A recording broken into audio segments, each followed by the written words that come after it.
നാഗ്പൂരിൽ ഒരു ഫാക്ടറിയിലുണ്ടായ സ്ഫോടന വാർത്തയിലേക്കാണ്. സ്ഫോടനത്തിൽ 17 മരണമുണ്ടായി എന്ന റിപ്പോർട്ടുകൾ വരുന്നു. അതുപോലെ തന്നെ 18 പേർക്ക് പരിക്കേൽക്കുകയും ചെയ്തിട്ടുണ്ട്. വിശദാംശങ്ങൾ ഡി ധനസുമോദ് നൽകും. ധനസുമോദ്, എന്താണ് ഉണ്ടായത്? എന്താണ് സ്ഫോടനത്തിന് കാരണം?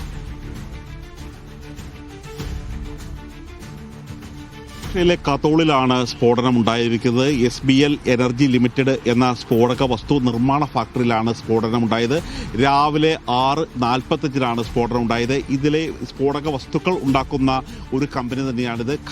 ഖനനത്തിന്റെ ആവശ്യത്തിന് വേണ്ടിയുള്ള സ്ഫോടക വസ്തുക്കളാണ് ഇവിടെ പ്രധാനമായും നിർമ്മിക്കുന്നത്. അങ്ങനെ 6:45 ഡിറ്റർനേറ്റർ പാക്കിംഗ് യൂണിറ്റിലാണ് സ്ഫോടനം ഉണ്ടായത്. ഖനനത്തിനും അടിസ്ഥാന സൗകര്യ വികസനത്തിനും ആവശ്യമായ സ്ഫോടക വസ്തുക്കളും ഡിറ്റർനേറ്ററുകളും നിർമ്മിക്കുന്ന യൂണിറ്റിലാണ് ഈ സ്ഫോടനം ഉണ്ടായത്. ഈ ദാരുണമായ അപകടത്തിൽ ആദ്യ ഘട്ടത്തിൽ വാർത്ത പുറത്തു വന്നത് 15 പേർ മരിച്ചു എന്നുള്ളതായിരുന്നു. ഇതിപ്പോൾ മരണസംഖ്യ ഉയരുകയും 17ആയി വർദ്ധിക്കുകയും ചെയ്തു എന്നുള്ള ഒരു വിവരം തന്നെയാണ് മഹാരാഷ്ട്രയിൽ നിന്ന് വന്നിരിക്കുന്നത്. ഇതുകൂടാതെ 18 പേർക്ക് പരിക്കേൽക്കുകയും ചെയ്തിട്ടുണ്ട്. സംഭവത്തിൽ പോലീസ് അന്വേഷണം ആരംഭിച്ചിട്ടുണ്ട്. പ്രത്യേക സംഘത്തെ ഇതിനുവേണ്ടി അന്വേഷിക്കാൻ നിയോഗിക്കും എന്നാണ് ഇപ്പോൾ മഹാരാഷ്ട്ര മുഖ്യമന്ത്രി. ആ സമയത്തുണ്ടായിരുന്ന മുഴുവൻ ആളുകളെയും പുറത്തേക്കെത്തിക്കാൻ കഴിഞ്ഞിട്ടുണ്ടോ, അതോ രക്ഷാപ്രവർത്തനം ഇപ്പോഴും തുടരുകയാണോ?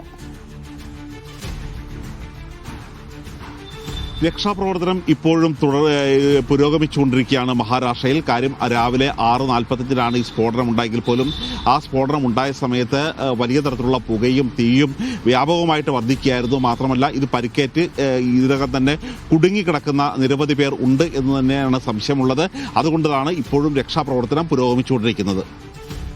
ശരി, നാഗ്പൂരിലാണ് സ്ഫോടനം ഉണ്ടായത്. SBL എമർജൻസി ലിമിറ്റഡിലാണ്. അത് സ്ഫോടക വസ്തുക്കൾ നിർമ്മിക്കുന്ന ഒരു കേന്ദ്രം, ഒരു കമ്പനിയാണ്, ഫാക്ടറിയാണ്. അവിടെയാണ് ഇപ്പോൾ സ്ഫോടനം ഉണ്ടായതിന് പിന്നാലെ 18 പേർക്ക് പരിക്കേൽക്കുകയും ഒപ്പം 15ഓളം ആളുകൾ 17 മരണമുണ്ടായി എന്ന റിപ്പോർട്ടുകൾ കൂടി പുറത്തുവരുന്നത്. ഡി ധനസുമോദാണ് വിശദാംശങ്ങൾ നൽകിയത്.